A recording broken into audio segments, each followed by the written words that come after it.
বিরতির পর স্বাগত। রাজ্যের রাবার শ্রমিকদের উদ্যোগে বিভিন্ন দাবি দাওয়াকে সামনে রেখে আজ এক সাংবাদিক সম্মেলন করা হয় এবং সাংবাদিক সম্মেলন থেকে তাদের দাবি দাওয়াগুলি তুলে ধরে। বিশেষ করে তাদের যে বঞ্চনাগুলি রয়েছে সেই বঞ্চনার প্রতিবাদ নিয়ে রাজ্যের মুখ্যমন্ত্রীর দৃষ্টি আকর্ষণ করার চেষ্টা করেছে। এই 7 দফা দাবি নিয়ে তারা সাংবাদিক সম্মেলন করেছে। ভারতীয় জনতা রাবার মজদুর সংঘের পক্ষ থেকে এই সাংবাদিক সম্মেলন, তাদের নিজ বর্তমালী কার্যালয়ে উপস্থিত ছিলেন ভারতীয় রাবার জনতা মজদুর সংঘের কনভেনার কার্তিক দাস সহ অন্যান্যরা। রাবার শ্রমিকরা এই বিষয়ে বিস্তারিত বলেন, তবে তারা কি বলছেন এবং তাদের কি দাবি দেওয়া রয়েছে শোনাচ্ছি। মূলত দাবি ছিল অনেক, আমরা ন্যূনতম 7টি দাবি আমরা মাননীয় মুখ্যমন্ত্রী মহাশয়ের নিকটে আমরা উত্থাপন করছি। সেই উত্থাপনটা হলো যে সারা ত্রিপুরা রাজ্যে আমরা আগে শুনেছি, বাগানে বছর 3 বার সার দেওয়া হতো, ফায়ার লাইন, এই সমস্ত জিনিসগুলা বছরে একবার হতো। তো ট্যাংরা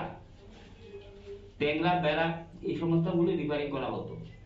আজকে অত্যন্ত দুঃখের ব্যাপার, রামেশ্বর দাস থাকাকালে কিঞ্চিত হতো, এখন আমাদের মহামান্য এমডি অবিনাশ কান পাটেলজি সঠিকভাবে দেউলিয়া অবস্থা আছে। সেই দেউলিয়া অবস্থার মাধ্যমে আজকে আমরা দেখতে পাচ্ছি কি উনি সঠিকভাবে সাগুন থেকে ধর্মনগর পর্যন্ত আদৌ আমার কোন শ্রমিক ভাইয়েরা বা ওসিরা দেখেছে কিনা আমার জানা নেই। তো এর একটু দুঃখের ব্যাপার যে আমাদের নিম্নমানের একটা জিনিস আমরা প্রত্যেকটা ডিপার্টমেন্টে টিএফডিবিসি ডিপার্টমেন্টের রুলস মোতাবেক হান্ডিং শো আগুন পুষ মাসে, আমি বাংলা হিসাব দিয়ে বলছি, আগুন পুষ মাসে দেওয়া হতো।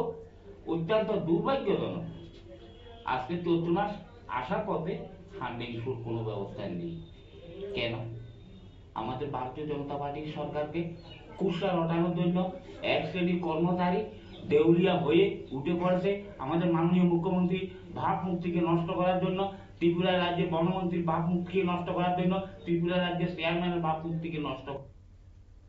আপনারা শুনলেন তাদের বক্তব্য। রাবার মজদুর সংঘের নেতৃত্বে এই সাংবাদিক সম্মেলন 7 দফা দাবি নিয়ে তারা একত্রিত হয়েছেন এবং সেই দাবি দাওয়া তারা তুলে ধরলেন এবং তারা অভিযোগ করছেন একাধিক বঞ্চনার শিকার হচ্ছেন তারা এবং এই দাবিগুলি যেন পূরণ করা হয় এবং সেই বিষয়ে যেন রাজ্যের মুখ্যমন্ত্রী একটু দৃষ্টি দেয় তাদের উপর, সেই কথাই কিন্তু ওই সাংবাদিক সম্মেলনের মধ্য দিয়ে তুলে ধরলেন শ্রমিকরা। নিয়ে নিচ্ছে ছোট্ট একটি বিজ্ঞাপন বিরতি, সঙ্গে থাকুন।